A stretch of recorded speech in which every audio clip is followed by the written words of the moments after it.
Welcome to SolarWorks for Illinois. I'm Tim Montague, your host.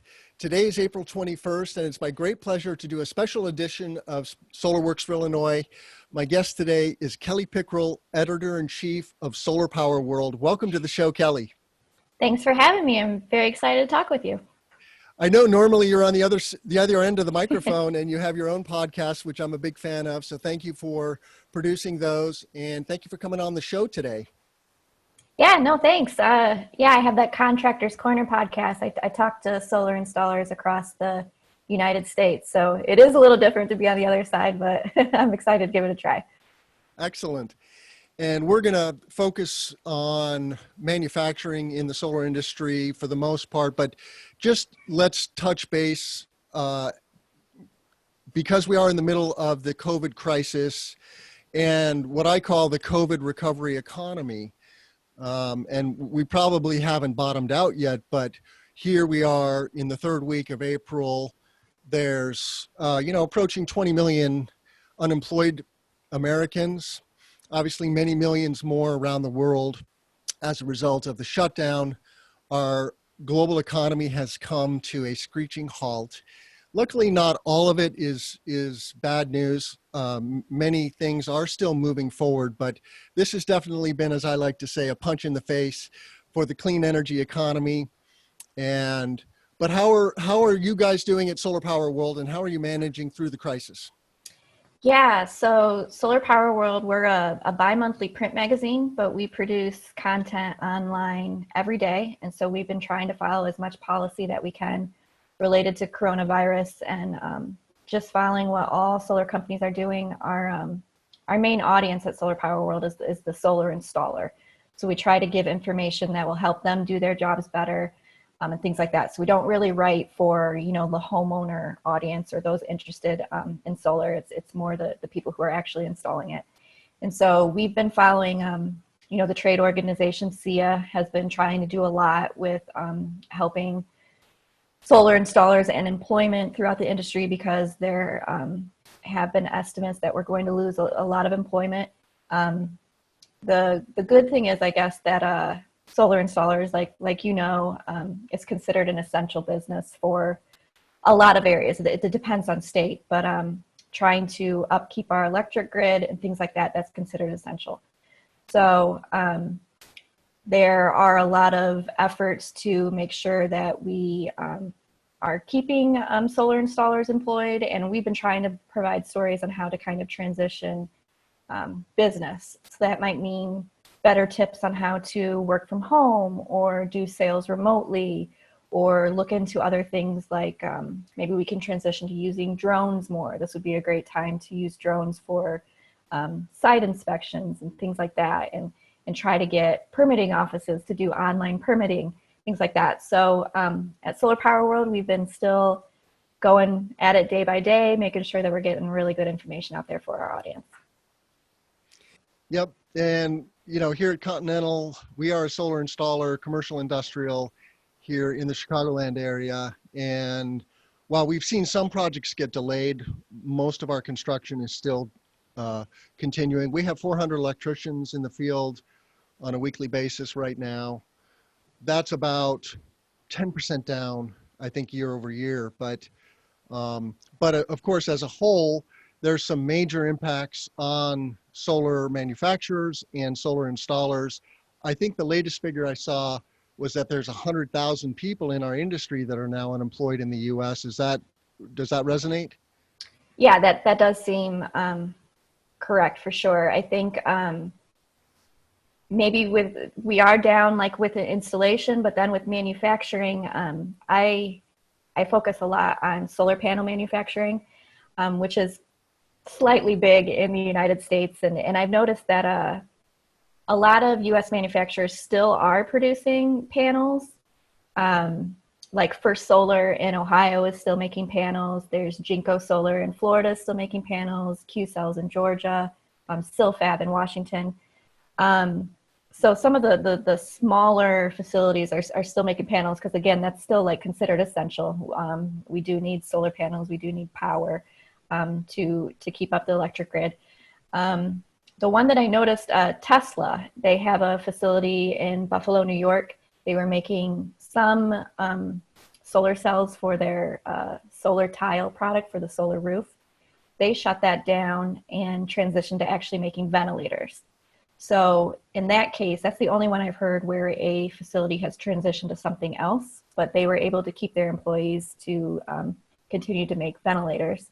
But I did hear, just read yesterday, that SunPower, they're a global manufacturing outlet. They shut down all of their facilities in Malaysia, the Philippines, France, Mexico, and they have the former Solar World facility in Oregon.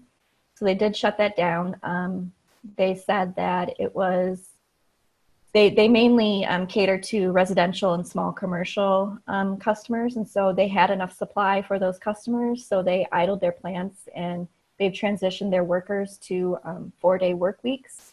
So we're starting to see some of the effects in the United States to manufacturing where we're starting to see, it's going to be interesting going in, I think, maybe toward the end of June, like when Q2 wraps up, that's kind of when we're going to see if things are going to continue into the summer and if things will pick up. So we're kind of in this, weird holding pattern, just going day by day, seeing what's happening. Yep, so many uncertainties, and that was big news about SunPower idling their plants. They cut their executive pay, I think, by 50%. Yeah. And then put everybody on a 4-day work week. So, I mean, obviously, companies have to do what they have to do to stay in business, and it's tough times. I mean, I also wonder if there were some safety-related activity there in that idling. I don't know. Is that all driven by sheer demand, or is it also because they had some hotspots? I'm not sure. I had read maybe like last month that a lot of the manufacturers, like in China or in South Korea, where there were more cases early on of coronavirus, they were instituting kind of just safer manufacturing practices, making sure that their employees were the allotted distance apart, just, making their disinfecting and cleaning. So I'm not sure that there are corona illness related delays in manufacturing, but I think for sure it's kind of just related to demand and just how we're all on this pause kind of right now. Yep.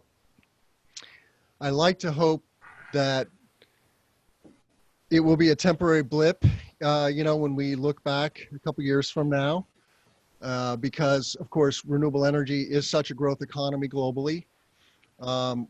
Just before the corona crisis, we saw some very positive news that solar PV is now the largest source of new energy facilities around the globe, surpassing natural gas, right? Yeah. And so the economics in the long term are very strong for wind and solar and storage. And we want to talk about storage as well. And I'm glad you mentioned Tesla. We're a big fan of the Tesla storage products. We're starting to install the Megapack here in Illinois. I'm working on a 2.5 megawatt project myself right now.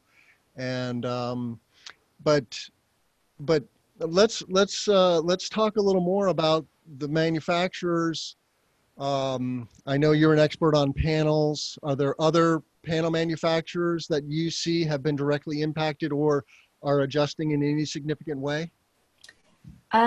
Yeah, so Solaria, they are a panel manufacturer based in California. They make the majority of their modules out of South Korea, but they do have a 40 megawatt plant in California, and they did shut down that California plant, but they are still making their panels out of South Korea. So they're a very popular, aesthetically pleasing brand for the residential market and some of the smaller commercial. So they're still producing very well. Yeah, I think. I'm not familiar with Solaria. Is that a building integrated product, or what is the? No, they kind of make like the all black panels. They're very high efficiency. They're doing really well in California, some of the markets where there are residential customers interested in a more aesthetically pleasing look. It kind of. Okay, so kind of taking on Panasonic and LG. Definitely, yeah, for sure. And they have they're headquartered in California. They have all of they were started in the United States, but they do have plants out in South Korea to kind of make the majority of their modules. Yeah. Got it. Yeah, but other than that, I mean, it seems like a lot of the plants in the United States, at least, are still going. Like I said, there's Q Cells in Georgia, is a really big plant. They're still making Silfab in Washington, still making panels. So I haven't really heard of many U.S. interruptions in manufacturing. Yeah, it's been great to see some of the Asian manufacturers open up facilities in the U.S. Jinko is the one I'm most familiar with in Georgia, but that's like a gigawatt annually. Is that what they're producing out of that? Yeah, so Jinko in Florida, it's actually 400 megawatts there. Q Cells is 1.7 gigawatts in Georgia, so that's a big one. Q Cells is a South Korean brand. Okay, Q Cell, yep. And LG set up in Alabama, so we did get a lot of foreign brands come in, and just kind of going back to the tariffs that are on the solar industry. So, solar panels got tariffed 2 years ago. And so the reasoning behind that was kind of to prop up domestic manufacturing and hoping to get a lot more of those international manufacturers to kind of come in. And we did get, like I said, Jinko and Q Cells and LG to come in maybe on account of those tariffs. But like our demand in the United States is 13 gigawatts yearly for solar panels. And I don't know so much that like Jinko Solar's 400 megawatt plant in Florida is, that's a drop in the bucket compared to the demand. We're still very dependent on Asian manufacturers. So I don't even know if I don't think coronavirus is really going to increase American manufacturing and kind of push us to get a lot more domestic so we're not depending on other countries. But I mean, we have a huge demand, so we do need a lot of panels, and there's just not a lot of domestic manufacturing for that. Yeah, do you know offhand, what is the American capacity for solar panels? Solar panel production nationally. How many megawatts or gigawatts are we producing nationally? Yeah, if we're all producing at full force, everybody across the country, I mean, we have less than 5 gigawatts. And so with then, like I said, our annual demand is 13 gigawatts. That's still a lot of panels that we need to import. Yeah, less than a third anyway. Right. And it's notable that you're based in Ohio, and First Solar has a facility there. They make glass-on-glass thin film panels targeting the utility scale market, of course. Yeah. How has their business been doing so far through the crisis? They're still producing. Yeah, they just opened a brand new facility. They are now the largest panel manufacturer in the northern hemisphere. And the Western Hemisphere, that's what it is. Yeah. And definitely in North America. And they just opened that very recently. So, but they're still producing at full force. I think maybe the difference is utility scale seems to still be going okay here in the United States. And maybe you can talk about that too with some of your larger contracts, but at least with utility scale, you can kind of space out your employees a little bit, have one working here. They're not like on top of each other out in the field installing. And usually utility scale already has those permits are already established. They're ready to go. So since First Solar does kind of market to the large utility scale industry, they've still been producing panels pretty well. Yeah, I mean, here in Illinois, we are geared up for a very big construction season. This is the first year that community solar projects are getting built en masse. We're installing 111 2-megawatt AC community solar projects in the next 12 months here in Illinois. And I don't know how many of those are going to slip. There is some wiggle room with the Illinois Power Agency program, the declining block program that we have here. They can get extensions. The developers can get extensions if they need to. But yeah, a lot of that solar construction can continue through this uh, social distancing that we're doing nationally. That's the good news. And of course, some of our workers do opt out and have that. We give them that right. We're a very safety conscious company and industry. Safety first, we always say. So we don't want to put anybody in harm's way. COVID-19 is a very serious disease. You don't want to mess with that. But so that is the silver lining being a solar installer, is that a lot of this work can continue. Um, it's the greater economy, right, that is now in free fall, and there's going to be ripple effects that impact us. Of course, we're seeing some slippage of rooftop projects, and hopefully not many cancellations. But um, let's talk about some other segments of the industry, and also I know you started by mentioning the SEIA initiatives for remote learning. I just saw that NABCEP is also starting to, or planning to offer remote certification examinations, which is great. So, I was an early adopter of Zoom, and so it's funny to see so much news about Zoom now in the news. And we've started to use Microsoft Teams internally for our own collaboration. All of our office workers are working remotely from home, and that's working out pretty well. It's not the same, of course. We don't get to see each other face to face, but I have to say that we're doing surprisingly well through this period of social distancing. But what are some other hotspots for you, or noteworthy news items that we should discuss? Yeah, I want to kind of touch briefly on just even like residential demand. I'm wondering. I feel like it's obviously going to drop. Like the economy is going to be down for a little bit. It's not going to be as bad as the Great Depression or even in 2008. I think we're going to bounce back very quickly. But in the meantime, I don't know if people are going to be willing to spend their money on solar. Maybe in more established markets like out in California, especially in places where storage is more adopted and paired with solar, it might make more sense. I saw that the national installer Sunrun, they estimated that Californians are using 20% more electricity now because they're all mostly working from home. And so in areas like that, getting solar plus storage might make more sense, especially in places where the utility prices are much higher, and that can still make sense. But I think for a little while, demand is going to be down in the residential market. And like I'm in Ohio, like you said, and my utility prices are obviously much less than on the coast and everything. So I don't know if like I would personally be thinking about going solar right now if I hadn't already been considering it. But maybe if some interruptions start to happen to the grid, I'm actually kind of surprised that we haven't seen any interruptions to the grid or things like that. People were kind of estimating that might be happening.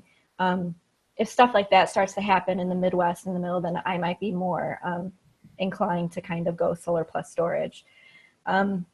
So yeah, that's our area of concern right now, like with Solar Power World, where we're focusing for our smaller solar installers, is how to keep them getting those contracts. Like you said, showing them how to use Zoom, being able to talk to customers face to face, for those that are actually willing to go solar, to provide them with the options to get those sales completed. Yeah, so many news stories about virtual training coming out from, SunPower has webinars on the topic. I think many panel and inverter manufacturers are also now giving webinars on how to remotely sell. I've noticed Energy Toolbase giving trainings on this. Mm-hmm. And so, of course, selling solar has never been easy, even face to face, just because it's a very nice to have. It's not a must have, and it is different not having that across the table conversation with your customer, whether it's residential or commercial. We only do commercial here at Continental, but of course I know many consumers, and some of them have installed solar, and we do have a DG market here in Illinois. We have rooftop solar for residents and commercial markets, and those markets are booming. We have very generous incentives. I mean, the cool thing about those incentives is the payback period in Illinois is 4 to 6 years. In California, they don't have RECs, right? And the payback is 8 to 10 years. It's just that market is 10 years ahead of us. And so solar has truly gone mainstream. Everybody knows what it is. You see it everywhere you go. You can't drive through any town of any size in California, right, and not see solar. Whereas in Illinois, it's still an oddity to see rooftop solar. It's on less than a percentage, right, of the building stock. And that will be different in 10 years. Right. But so, yeah, and things are going to be different. COVID-19 is not going away anytime soon. You know, the hope was, and I even had this, that it might go away in the summer, but the news is out now that, well, look at India, look at Brazil. It's thriving in hot climates. So sorry, guys, it's going to be here through the summer. And yes, we are starting to open up parts of the economy. Some states have, announced openings. Florida stands out. They've opened the beaches again. But there is a potential downside to that, and that is what's called the sawtooth. We're flattening the curve now, and it's starting to come down in some of the markets like New York. But if you open it up, it could quickly come back. Right. So that is a damned if you do, damned if you don't scenario. That's a very tough situation for the governors.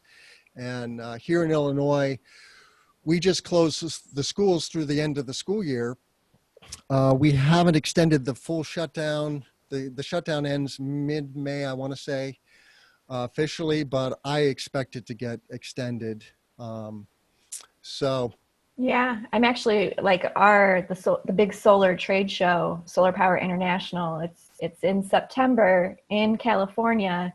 Yes. And it's like, I don't know if we're gonna go. It's like too far out to really consider, but I don't know if we're gonna go, and that's unfortunate too. I've been seeing a lot of conferences go to virtual and just kind of change all of the discussions and stuff to webinars and trying to do that. So it's definitely going to be a weird year for sure. I love going to these trade shows and being able to talk face to face with people, but I'm just not sure that we're going to be able to do that. Agreed. I was at a conference in mid-March in New York City, just at the beginning of of COVID hitting New York. And, my flight into New York was only a third full. My flight out was about half full. And then the shutdown hit shortly thereafter. And we were on, a no handshake policy, but COVID was in New York. So I've been self-isolating since I came back from New York. And then we, of course, went on shutdown just a week and a half after that here in Illinois. I do think this is going to be very hard for smaller companies to survive. You talk about installers. Many installers are smaller companies and younger companies. I'm blessed by working for a 108-year-old electrical contractor who has been there, done that, and weathered many storms. And so they have more experience at ways of going through this and having the confidence and the cash flow to weather the storm, so to speak. But this is going to be a rough ride for our industry. Yeah. What are you hearing from installers? You must talk to many installers. What are you hearing? Yeah, I spoke with kind of a neighbor to you. I talked to a Wisconsin solar installer last week, and they do some smaller commercial stuff, and they were fortunate that they had booked enough stuff last year that they were still working, but they were starting to see some delays in future contracts. So while they might still be keeping busy right now, they're worried about the next few months and going in toward the end of the year. And that seems to be, Solar Power World, we put out a top solar contractors list every year, and we rank about 500 solar installers across the country based on how much solar they installed in the previous year. And we're starting to do our reach out for this year's list and asking people to apply. And it's been very awkward because we've been reaching out to companies and people won't respond, and we don't know if they're still working or if they're just delayed for right now. And a lot of companies are worried that they're just not going to have the contracts to put on our application to kind of show that they're still functioning. So it is very strange. It seems like right now people are kind of still staying busy, but like I said, it's like the end of Q2. I mean, once we get into the summer, which is always the big season for solar, what are we going to see? People are very worried, rightfully so. Yeah. Do you see any predictions? You mentioned that the U.S. is doing on average 13 gigawatts. Are we going to see a 20% dip or a 25% dip, do you think, in 2020? I haven't seen too concrete of numbers, but there have been some, like Green Tech Media, or they've been putting out some stuff and saying, I mean, we are going to have, they're kind of walking back their predictions a little bit, but I still think it's a little too soon to tell. Like I said, if we have contracts already going through and people are still working right now, a lot of the big stuff comes through always at the end of the year. December is always a huge month for big utility scale solar installations and just getting everything wrapped up. So maybe those will still be okay, but yeah, we have kind of walked back a little bit, but yeah, that might, that could change tomorrow. You'd never know. Everything keeps changing so quickly. So one of the things that's driving growth of the U.S. market is the federal ITC, the investment tax credit. We have a 26% federal tax credit for solar in 2020, stepping down to 22% next year, and then 10% the year after if we don't get an extension. Is there any hope for new clean power energy on a national scale? I know that there's some statewide initiatives that have popped recently. The SMART program in Massachusetts just announced that they've doubled the incentives statewide. New York State has opened a new office for renewable energy permitting, I believe is the focus there. So there's some good things happening on the state level, but what about the federal level? Is there hope for more green power legislation? I'm not very hopeful for it. With the latest, the refund, the rebate that we were getting, and they were trying to push through the U.S. government some type of extension on the solar ITC, and that was shot down. And then I was just reading this morning that President Trump did put a pause on some of the tariffs that are in effect right now with China and everything, but the solar panel tariff still is in effect. And so I just don't think that there is, the federal government doesn't look too kindly on green energy right now. So I'm not very hopeful for any federal progress on that. But like you said, the states are really taking charge, especially right now. I saw Virginia, through the midst of all of this coronavirus, they just announced that they want to be 100% renewable electricity by 2050. They put that into effect now. So I think even throughout this epidemic, states are starting to kind of just take control of their future. So yeah, like you said, I mean, the states are going to lead the charge. Massachusetts, New York, that's where we get everything kind of filters through the rest of the country from the coast.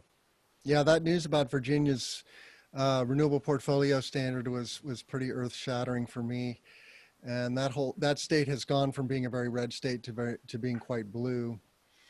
Yeah. Anything on the inverter or racking side that you want to mention? I mean, we're still seeing we were following up with inverter manufacturers. They still seem to be producing quite well. I know Enphase with their microinverters, they've been really pushing that they are transitioning to like online webinars and training for their product. So things seem to still be going okay for inverters. Racking, I know that, steel and aluminum still have tariffs also. So prices for those products are a little bit higher here in the United States, but I haven't heard of any interruptions within racking or inverters, so that seems to be some pretty good news. You've mentioned tariffs a couple of times. Yeah. And for our listeners, what is the big picture impact of these tariffs on steel, aluminum, of course, on solar modules themselves? It does incentivize some manufacturing in the U.S. We have seen that, right, as we mentioned earlier in the show. But in the greater scheme of things, my impression is, reading the industry news, is that it costs our industry jobs and installations at the end of the day. Do you have some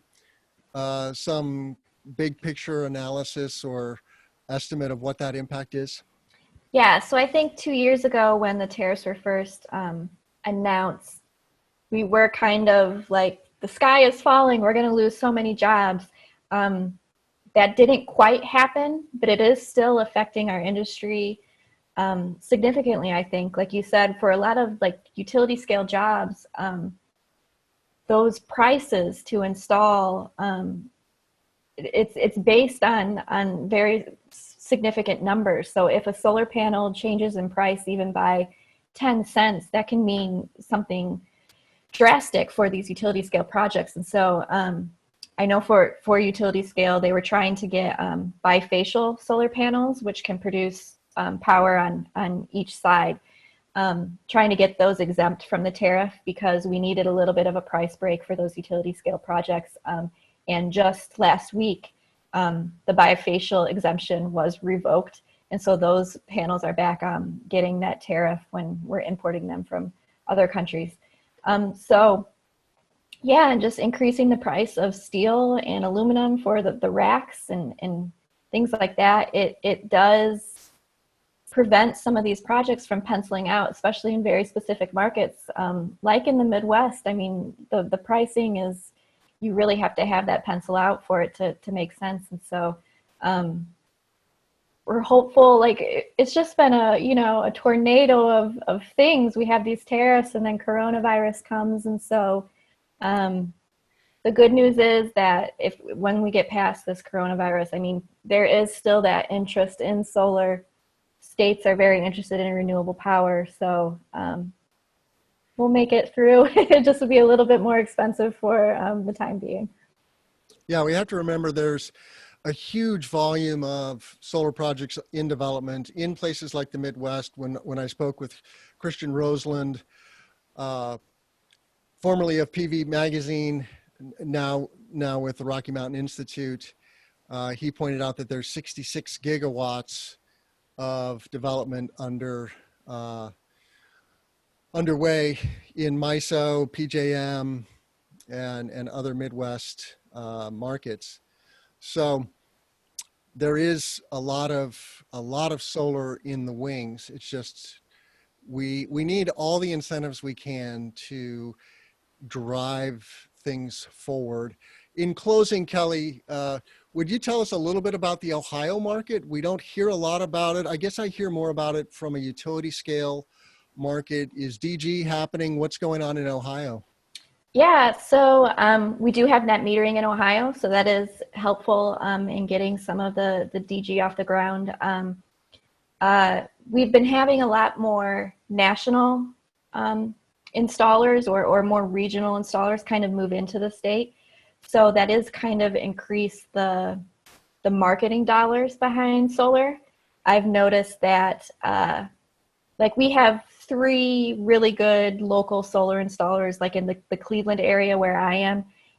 But now I'm starting to see commercials from more national brands coming in. So I think the interest is kind of picking up when we have those marketing opportunities to kind of express to people that solar does work in Ohio, it does work in the Midwest. And we are getting a few large scale projects in the South where there's more open land. So It's always funny that I say, you know, I work for a solar magazine and I'm based in Ohio, and everybody's like, what? There's no solar here. So it's good to kind of, I've been doing this for almost 10 years. So now it's like my area is finally meeting up with my knowledge and my passion for solar power. So that's good. It truly is a new day here in the Midwest. And so Illinois and all the neighboring states have burgeoning markets. Illinois is kind of perhaps the hottest at the moment, but that can change very quickly. First it was Minnesota, now it's Illinois, could be Michigan, could be Indiana, so could be Ohio. Yeah. Well, thank you so much. We're out of time, unfortunately, but thank you so much for joining us. Kelly Pickerel from Solar Power World. Have a wonderful day, and thanks everybody for listening. All right. Well, thank you.